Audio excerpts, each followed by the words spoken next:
আমি বেশ কিছুদিন পরে, বেশ অনেকদিন পরেই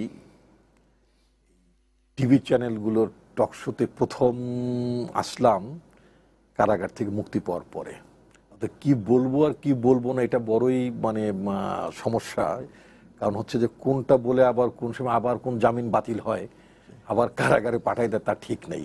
আমি এরকম একটি পরিস্থিতিতেই কিন্তু আমি জামিনে ছিলাম। এই ধরনের একটা পরিস্থিতিতেই টিভি টক শোতে আলোচনা করার পরিপ্রেক্ষিতে একটা পর্যায়ে আমার উকিল সাহেব যেটা আমাকে জানালেন যে খুব তাপটা ছড়িয়ে যাচ্ছে, এবার খবর আছে আপনার।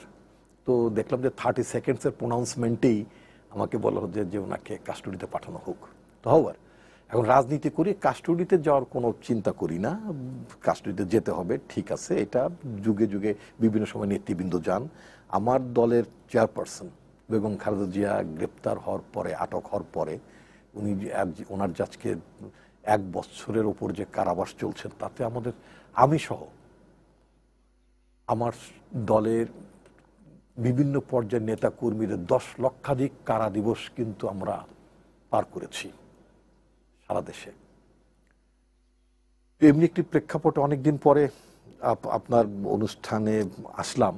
মুস্তাক ভাই খুব সঙ্গতভাবে বললেন যে জামিন সামনে আছে কিনা, আবার কোর্টে যেতে হবে কিনা, এই আশঙ্কা আতঙ্ক তো থাকি।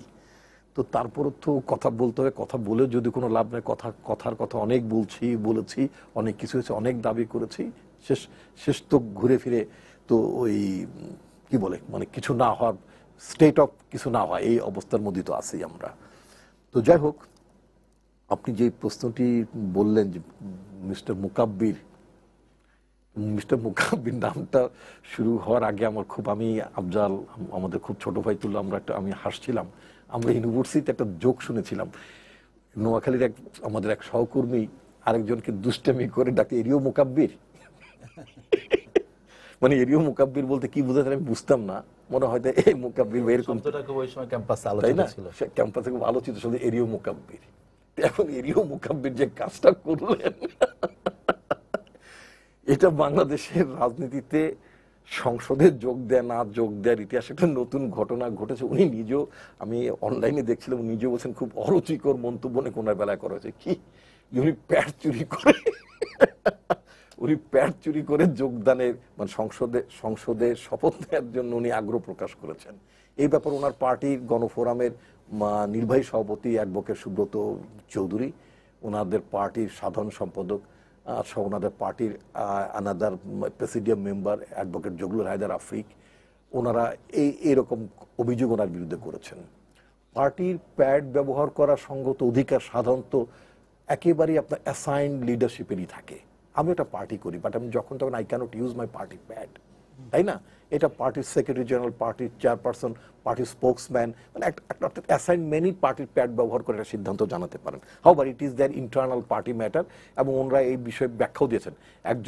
একজন ব্যক্তির সম্পর্কে প্যাড চুরি করার প্রক্রিয়ার মধ্য দিয়ে সংসদে যোগদানের অভিপ্রায় ব্যক্ত করা এবং শপথ নেওয়ার ঘটনা যেখানে ঘটেছে, এই ব্যাপারে মানে জাতি মোটামুটি স্পষ্ট হচ্ছে ভদ্রলোকের করেন। কারণ ডক্টর কামাল হোসেন যিনি শীর্ষ নেতা জাতীয় ফ্রন্টের, উনি কিন্তু কোনো কিছু বলছেন না। সুলতান মসুদের সময় বলেনি, এখনো কিন্তু তিনি কিন্তু কোনো কিছু বলেননি।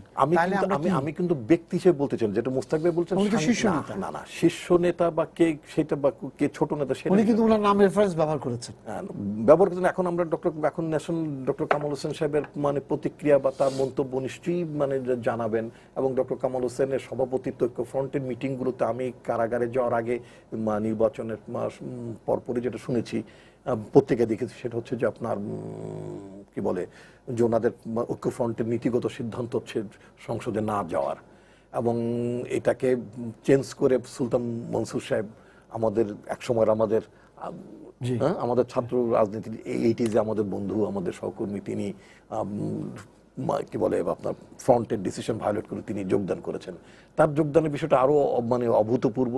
তিনি বলেছেন যে তিনি যে আওয়ামী লীগ থেকে তো বাদ যান নাই, অর্থাৎ আওয়ামী লীগ থেকে বাদ দেয়নি। তো এটা এখন তিনি দোনো আর কি, মানে দুধও খাবেন তামাকও খাবেন, তিনি দোনোতে অবস্থায় আছেন।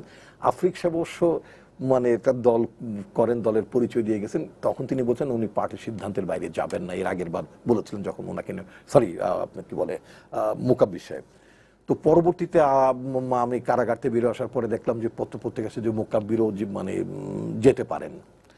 এখন আপনি কামাল হোসেন সাহেবের কথা বললেন, কামাল হোসেন সাহেব, দেখা যাক কামাল হোসেন সাহেব কি প্রতিক্রিয়া জানান, এটা একটা ইম্পর্টেন্ট বিষয়। আর সবচেয়ে বড় কথা হচ্ছে কি, মুস্তাক ভাই যেটা বললেন, ওনার দলের তরফ থেকে এই নির্বাচনের ক্যারেক্টারিস্টিক্স, এই নির্বাচনটির যে আউটকাম, সেটা হচ্ছে it is not the election of the 30th December, that election was held on 29 December, রাতের বেলা, মানে মানে মানে বাংলাদেশ সময় রাত, আমেরিকার সময় দিনে, মানে যদি ওইভাবে ধরা হয় আর কি। তো মার্কিন দিবস এবং রজনীর বিচারে আপনার ওদের দিনে হয়েছিল, আমাদের দেশে রাতে। তো এরকম একটি নির্বাচনের মধ্য দিয়ে আপনার যে সংসদটা গঠিত হলো, সেই সংসদে এরিও মোকাব্বির গেল কি গেল না, এটা খুব বেশি তাৎপর্য বহন করে না। সবচেয়ে বড়, ইতিমধ্যে আমাদের যে প্রতিষ্ঠানগুলো ভেঙে গেল। আমি কিন্তু এখানে একটু ইন্টার করি এবং ভাই, আপনি যেটা বলছেন যে এতে কিছু গেল না, কিন্তু একটা যে ব্রেকডাউন হয়ে গেল, মনে করেন যে একটা দল, তো একটা ঐক্য, একটা সেই ঐক্য থেকে একজন বেরিয়ে গেলেন, আপনি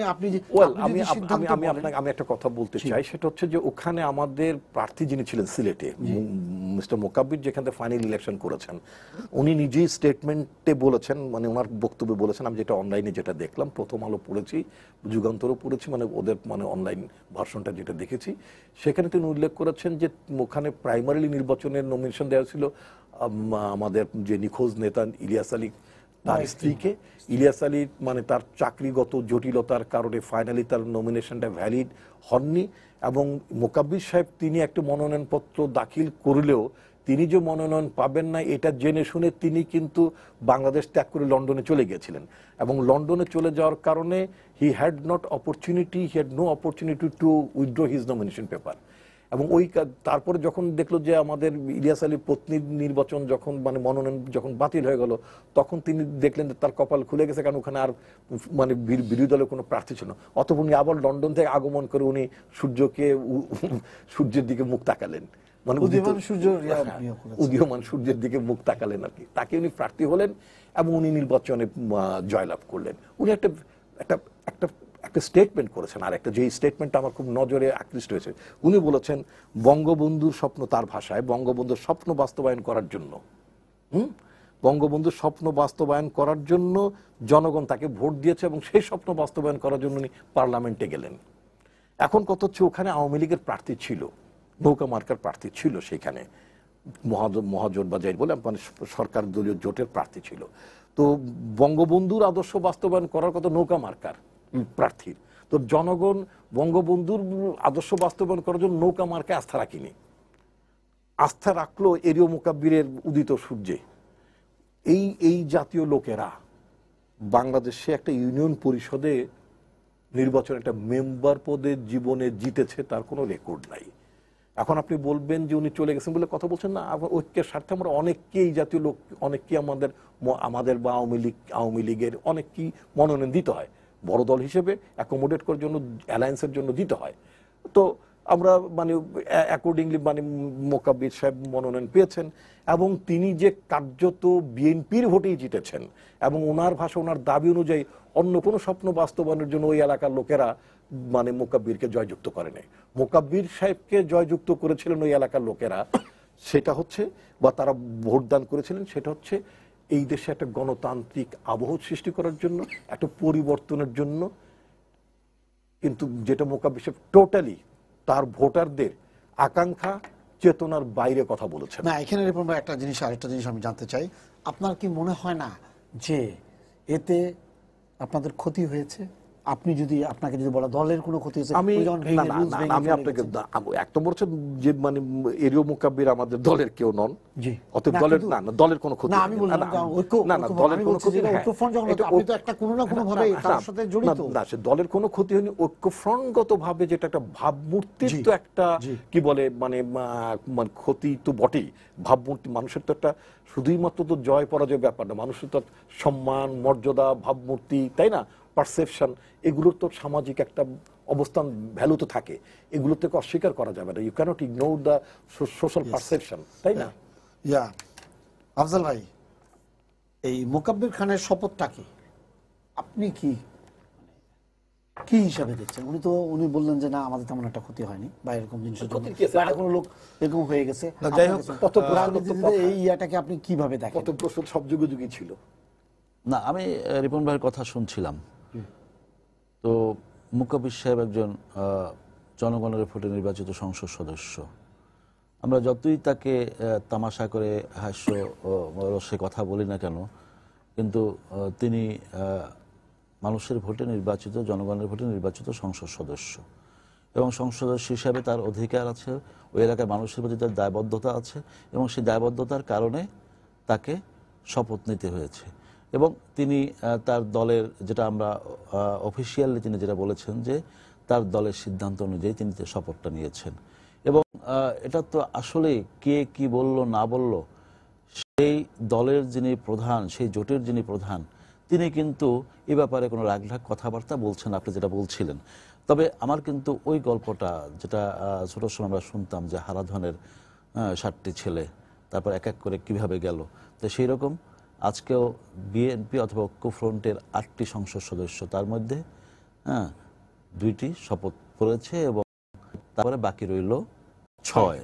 তো সুতরাং সেই 6ও আশা করি শপথ করবেন, এবং তারাও কিন্তু মানুষের এই যে এখনকার নির্বাচন, এই যে আদর্শের যে কথাটা বললেন না রিপন ভাই, যে আদর্শ, যে বঙ্গবন্ধুর আদর্শ, তো বঙ্গবন্ধুর আদর্শ তো আওয়ামী লীগ নিশ্চয়ই বঙ্গবন্ধুর আদর্শকে ধারণ করে, কিন্তু অন্যান্য যারা আছে, যারা এই বাংলাদেশের একটা মানে মুক্তিযুদ্ধের চেতনায় বিশ্বাস করে, একটা অসাম্প্রদায়িক গণতান্ত্রিক রাষ্ট্র ব্যবস্থা চায়, একটা কল্যাণমুখী রাষ্ট্র চায়, একটা সোনার বাংলা, বঙ্গবন্ধুর যে স্বপ্ন, সেই স্বপ্নের বাংলাদেশ, যে উন্নয়ন অগ্রগতির যে বর্তমানে শেখ হাসিনার নেতৃত্বের যে বাংলাদেশ, সেই বাংলাদেশ কে না চায়?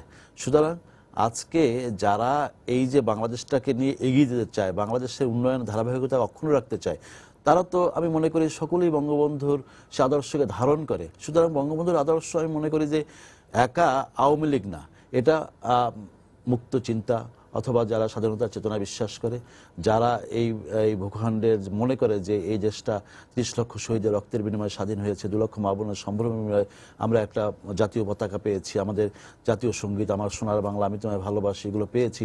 সুতরাং তারা নিশ্চয়ই বঙ্গবন্ধুর সেই যে স্বপ্ন, সেই স্বপ্নের জায়গা থেকে দূরে সরে যেতে পারে না, এবং মূল যে ধারা বাংলাদেশ, সেই ধারায় কিন্তু এগিয়ে যাচ্ছে। সুতরাং সেই ধারার সেই যে ডাক শুনে কেউ যদি না আসে, তাহলে কিন্তু এভাবে কিন্তু সবাই চলেই আসবে। হ্যাঁ।